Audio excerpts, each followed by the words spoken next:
Bonjour à tous, nous allons voir dans cette séquence comment calculer une longueur dans un triangle avec la trigonométrie. Alors la trigonométrie, c'est une branche mathématique qui va mettre en lien, en relation des angles dans un triangle avec des longueurs. Donc on va pouvoir passer de l'une à l'autre ou trouver l'une en fonction des autres. Avant de démarrer, je vais quand même rappeler une relation qu'on connaît dans un triangle quelconque. Donc dans un triangle quelconque, on a forcément la somme des angles, donc A plus B plus C, je mets un chapeau pour dire que ce sont des angles. La somme des trois angles dans un triangle est forcément égale à 180 degrés. Donc ça, c'est une relation, une propriété géométrique. Bien. Mais nous, quand on fait de la trigonométrie, on va se situer toujours dans un triangle rectangle. Vous allez voir plus tard qu'on peut faire de la trigonométrie dans un triangle qui ne l'est pas. Mais pour nous, ça sera toujours dans un triangle rectangle. Alors, donc du coup, on a fixé un des trois angles à 90 degrés. Donc pour nous, l'angle B est égal à 90. Alors si l'angle B est égal à 90, alors forcément les deux autres angles, la somme des deux autres, est égale à 180 moins 90, et donc 90 degrés. Donc c'est ce que je vais écrire. Donc l'angle A ici, plus l'angle C, sera forcément, cette somme-là est forcément égale à 90. Puisqu'on a retranché B des deux côtés, B qui vaut 90 degrés. Alors, pourquoi je dis ça? Parce que si A plus C égale à 90, alors, forcément, les angles A et C sont tous les deux inférieurs à 90. Donc, au pire, je peux avoir lui égal à 0, ce qui n'est pas possible, et l'autre égal à 90. Sinon, ils seront tous les deux inférieurs à 90. Donc, forcément, ils sont tous les deux angles aigus, c'est-à-dire leur mesure sera inférieure à 90. Donc, je résume. Quand on est dans un triangle rectangle en trigonométrie, donc on va avoir un angle droit, c'est ce que j'ai mis ici, l'angle B, et les angles A et C, les deux autres angles du triangle, sont forcément des angles aigus. Très bien. Maintenant, je vais rappeler les formules de trigonométrie. Alors, je vais d'abord m'intéresser à l'angle que je vais appeler BAC. Je vais l'appeler, on peut le nommer en fonction de ces trois lettres. BAC, la lettre centrale, c'est le sommet. Très bien. Alors, pourquoi je vais utiliser cette appellation? Parce qu'on voit bien que là, on a deux côtés, le côté BA et le côté AC, ou le côté AB et le côté AC, et la lettre centrale, c'est le sommet de l'angle. Très bien. Eh bien, pour n'importe quel angle aigu dans un triangle rectangle, il a forcément un des deux côtés qui est l'hypoténuse. On va voir ici. Alors, BAC, alors l'hypoténuse, je vous rappelle comment la repérer, c'est le côté le plus long dans un triangle rectangle, sinon, c'est le côté qui va être face à l'angle droit. Donc, ce côté-là ne bougera pas, c'est toujours l'hypoténuse. Donc, lui, c'est l'hypoténuse, donc je vais l'écrire, hypoténuse, il ne bougera pas. Alors, l'autre côté de l'angle est forcément le côté adjacent à l'angle BAC. Là, je travaille dans l'angle BAC. Donc, ce côté-là, le côté AB, c'est ce qu'on va appeler le côté adjacent. Alors, pour être rigoureux, c'est adjacent à l'angle BAC. Et forcément, le troisième côté maintenant du triangle, le troisième côté du triangle est le côté opposé à l'angle BAC. Donc, ce côté-là, je vais l'appeler le côté opposé. Donc, je répète, un des deux côtés est forcément l'hypoténuse, et c'est le côté qui est face à l'angle droit. Une fois qu'on a repéré l'hypoténuse, le deuxième côté de l'angle, c'est le côté adjacent, et le troisième côté maintenant du triangle, et pas de l'angle, parce qu'un angle, il n'a que deux côtés, le troisième côté du triangle, c'est le côté opposé à l'angle BAC. Alors, il est important de savoir repérer nommer ces trois côtés du triangle par rapport à un angle avant de démarrer. Alors, un petit exercice. Si maintenant on change d'angle, si on se met dans l'angle BCA. Alors, pour l'angle BCA, tout ce que je vais écrire, ça sera en rouge. Je vais écrire en rouge. Donc, pour l'angle BCA, l'hypoténuse, ça ne bougera pas. C'est toujours l'hypoténuse. L'hypoténuse n'est pas en fonction de l'angle qu'on choisit, c'est en fonction de l'angle droit. Eh bien, le côté BC devient le côté adjacent à l'angle BCA.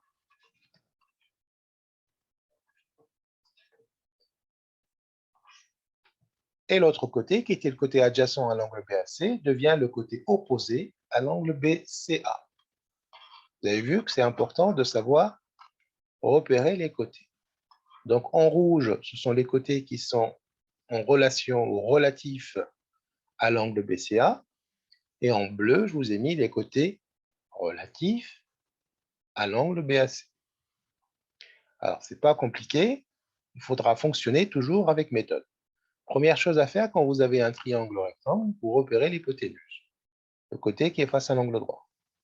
Ensuite, vous allez repérer dans quel angle vous travaillez ou avec quel angle vous allez travailler. Si vous travaillez avec cet angle-là, BAC, vous avez déjà un côté qui est déjà fixé, c'est l'hypoténuse. Le deuxième côté, vous l'appelez le côté adjacent. Et enfin, en face, le côté qui est opposé à l'angle, ce sera toujours le côté opposé. Maintenant, on a tout repéré, on va passer aux formules. Eh bien, pour les formules, vous avez 3 formules à connaître, évidemment. Alors, la première,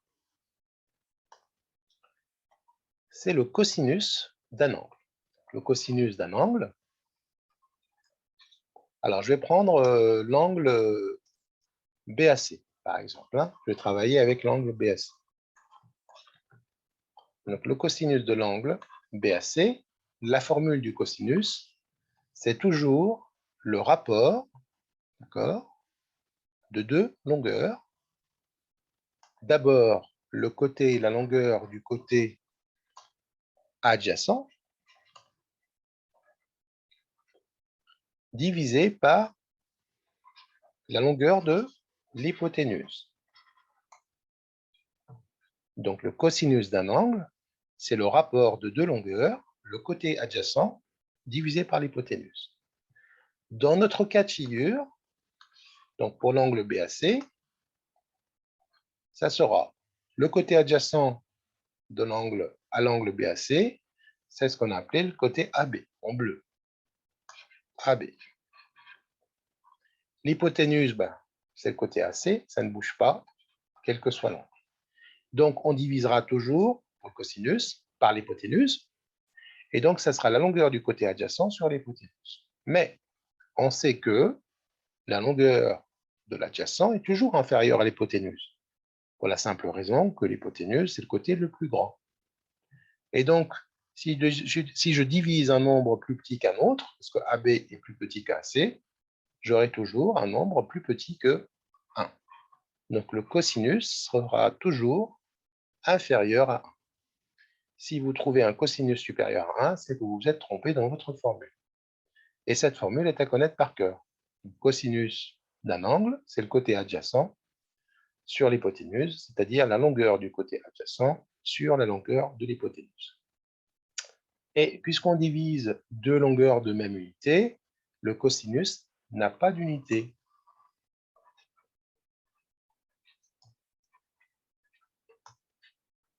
D'accord? Cosinus d'un angle, c'est un nombre sans unité. Ça ne sera ni mètre, ni centimètre, ni quoi que ce soit, parce qu'on divise toujours par la même unité. Ça se simplifie. Donc, le cosinus n'a pas d'unité. Ça sera valable aussi pour le sinus, et ça sera aussi valable pour la tangente. Donc, les 3 formules qu'on va voir n'ont pas d'unité. Ce sont des nombres sans unité. Très bien, on va passer à la formule du sinus. Alors, sinus, on va travailler avec l'angle BAC. Alors, elle nous rappelle la formule du cosinus. Donc, on divisera toujours par l'hypoténuse. Mais cette fois-ci, on va prendre le côté opposé. Donc, le sinus d'un angle, c'est le côté opposé divisé par l'hypoténuse. C'est la longueur du côté opposé divisé par l'hypoténuse. Donc, le sinus de BAC, c'est BC divisé par AC.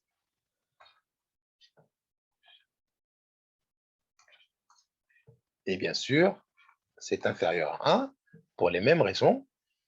Le côté opposé, c'est un côté du triangle, est toujours inférieur à l'hypoténuse, donc BC sur AC est inférieur à 1. Et c'est pareil, n'a pas d'unité.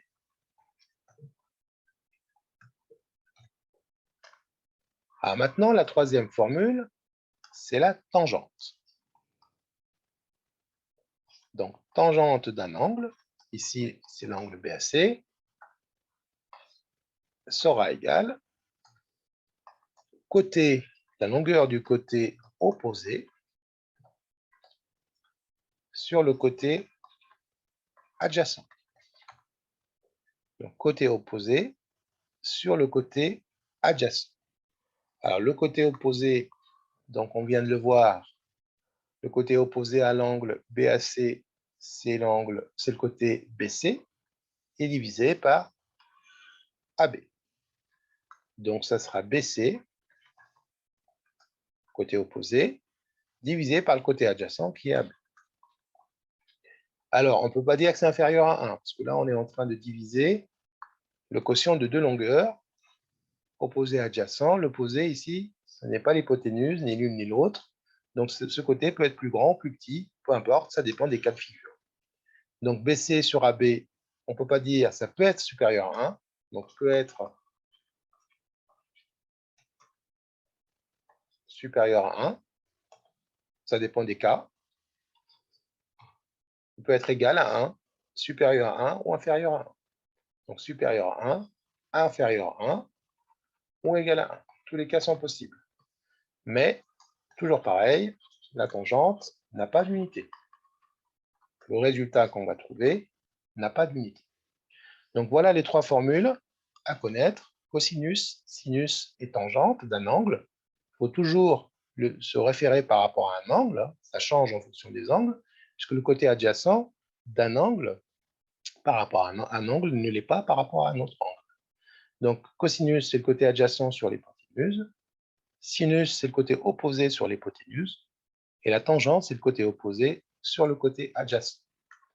Maintenant, on va voir un exercice pour mettre en application, c'est une des trois formules. On passe à l'exercice, on connaît la longueur AB et on cherche la longueur AC.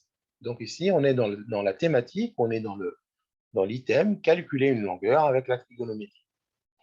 Alors, vous avez toujours deux étapes. La première, vous devez choisir la bonne formule. Il ne faut pas se planter de formule. Tout réside ici, le choix de la formule. La formule, comment on la détermine? C'est en fonction des données. Et ensuite, comment rédiger la réponse? La réponse, il faut qu'elle soit clairement rédigée jusqu'au calcul final. Alors, comment trouver la formule? Il faut que je regarde mes données. Qu'est-ce que j'ai comme données? J'ai la mesure de l'angle BCA. Très bien. Et maintenant, il faut que je cale tous les côtés du triangle par rapport à cet angle-là. D'abord, on l'a dit tout à l'heure, toujours localiser ou repérer l'hypoténuse. Donc, c'est le côté face à l'angle droit. Voici l'hypoténuse. Maintenant que j'ai repéré l'hypoténuse, l'autre côté de l'angle, c'est toujours le côté adjacent. Voilà pour le côté adjacent. Et donc, le troisième côté, on l'a dit, ça sera forcément le côté opposé. Alors maintenant, il faut que je trouve dans mon répertoire quelle est la formule qui met en lien le côté opposé avec l'hypoténuse. Alors, pourquoi j'ai choisi le côté opposé et l'hypoténuse? Parce que le côté opposé, c'est la donnée de l'exercice. Ça fait partie des données. L'hypoténuse, c'est ce que je cherche. Donc, il me faut une relation qui met l'opposé avec l'hypoténuse pour que je puisse trouver l'hypoténuse, parce que je connais l'angle. D'accord? Il faut toujours procéder ainsi. Le côté adjacent n'intervient pas ici, parce que ça n'est pas une donnée et on ne me demande pas de le trouver. Par contre, le côté AC, c'est l'hypoténuse et on la cherche. Donc, elle va rentrer dans la formule. Donc, dans votre formule, vous aurez et la donnée et l'inconnu. L'inconnu ici, c'est l'hypoténuse, et le côté opposé, c'est la donnée. Donc, D comme donnée, X comme inconnu. Et donc, je cherche la formule qui met l'opposé avec l'hypoténuse. Eh bien, je reviens en arrière et je regarde les formules. Quelle est la formule qui met en lien le côté opposé et l'hypoténuse? Le cosinus, c'est le côté adjacent sur l'hypoténuse. Ça n'est pas bon. Le sinus, opposé sur l'hypoténuse. Tangente, opposé sur l'adjacent. Donc, la formule qui m'intéresse, c'est la formule du sinus. Eh bien, maintenant qu'on a repéré la formule, on va l'écrire. Je vais l'écrire en blanc. Donc, sinus de l'angle BCA, je l'écris en lettres correctement, est égal. J'écris ma formule. Côté opposé sur l'hypoténuse. Alors maintenant, je descends d'une ligne. Je remplace BCA. Sinus de BCA, le côté opposé, c'est le côté AB. Je l'écris en lettres. Divisé par l'hypoténuse, c'est le côté AC. Je descends d'une ligne, je remplace BCA maintenant par les valeurs numériques. 35 degrés, c'est la valeur de la mesure de l'angle BCA. AB, c'est 5. Et AC, c'est ce que je cherche. Donc, je laisse AC comme ça. Et maintenant, comment trouver AC? Là, on arrive à un produit en croix. Alors, je vous le mets pour la forme. Donc, c'est comme si j'avais sinus 35 sur 1 égale à 5 sur AC. Et je cherche AC. Donc, toujours produit en croix. Donc, produit de la diagonale pleine. Ici, la diagonale pleine, c'est 5 fois 1. Et on divise par le nombre qui est face au nombre qu'on cherche. Donc, 5 fois 1, c'est votre diagonale pleine, divisé par sinus 35. Et je viens ici et j'écris correctement ce que je suis en train de dire. AC égale, alors 5 fois 1, alors je vais l'écrire à 5 fois 1. Le 1, on n'est pas obligé de l'écrire, on aurait pu écrire 5 tout court, divisé par sinus 35 degrés. Donc la longueur AC sera égale à 5 fois 1 sur sinus 35. Alors maintenant, je vais passer à la calculatrice. Alors je vais peut-être écrire ça comme ça. 5 sur sinus 35 degrés. Et on va calculer ça à la machine. Alors, à la calculatrice. Donc, on a dit. Alors d'abord, première chose à faire avec votre calculatrice, vous devez regarder si la calculatrice est bien paramétrée.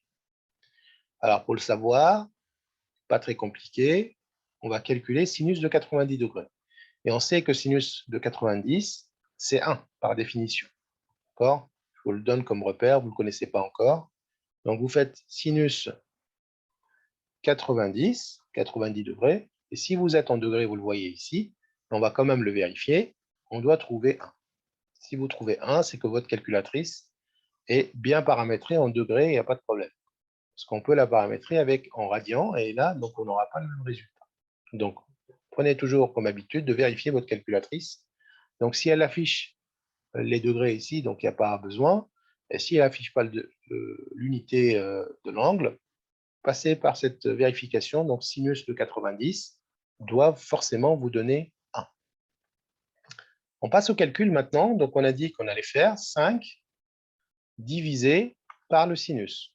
Donc, ici, vous avez le sinus, vous avez le cosinus et vous avez la tangente. Donc, sinus et une parenthèse qui s'ouvre. On n'est pas obligé de la fermer, mais on va la fermer quand même. 5 divisé par sinus et vous saisissez directement 35. Je ferme ma parenthèse. Donc, voilà l'opération. 5 divisé par sinus 35. Entrée. Et donc, je vais arrondir au dixième. Donc, 5, c'était exprimé en centimètres. Donc, mon résultat est forcément en centimètres. puisque le sinus n'a pas d'unité, donc centimètres sur un nombre sans unité, on obtient forcément des centimètres. Et donc, je vais arrondir au dixième, je coupe ici, donc ça me fait 8,7, il y a un 1 derrière, donc je retiens 8,7. Alors, on revient pour saisir le résultat. Donc, AC est environ égal à 8,7 cm. Et voilà, donc on a fini l'exercice. Donc, je rappelle la méthode. D'abord, vous regardez la donnée que vous avez, l'inconnu que vous cherchez, donc donnée, inconnu. Quelle est la relation qui met en lien ces deux données, en fait, ces deux nombres? Opposé hypoténuse, c'est forcément le sinus de cet angle. Donc, je l'écris, sinus de BCA avec la formule. Je remplace en lettres, ensuite en valeur numérique, et je passe à la dernière étape de calcul qui est toujours un produit en croix. Je vous rappelle le produit en croix, c'est toujours le produit sur la diagonale pleine divisé par le nombre qui est face au nombre que vous cherchez. Donc ici, je cherche AC, donc je vais diviser par sinus 35. Et donc voilà, on arrive à AC égale à 8,7 cm avec un résultat arrondi au dixième de centimètre, c'est-à-dire au millimètre. On arrive à la fin de la séquence. Merci d'avoir suivi et à très vite pour une autre séquence sur le calcul d'angle avec la trigonométrie. Au revoir.